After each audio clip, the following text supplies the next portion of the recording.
ನಿಮಗೇಕೆ ಕೊಡಬೇಕು ಕಪ್ಪ? ನೀವೇನು ಉತ್ತಿರೆ, ಬಿತ್ತಿರೆ, ಬೆಳೆದಿರೆ ಅಥವಾ ದಣಿದವರಿಗೆ ಅಂಬಲಿ ಕಾಯಿಸಿಕೊಟ್ಟಿರೆ? ನಿಮಗೇಕೆ ಕೊಡಬೇಕು ಕಪ್ಪ? ಕಟ್ಟಲೆ ಮಾಡೋ ಅಧಿಕಾರ ಇರೋದು ನಮಗ, ನಿಮಗಲ್ಲ.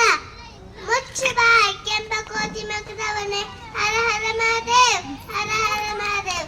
ಜೈ ಹಿಂದ್, ಜೈ ಹಿಂದ್. Very good. ಇವಾಗ ಹ್ಯೂಜ್ ರೌಂಡ್ ಆಫ್ ಅಪ್ಲಾಸ್.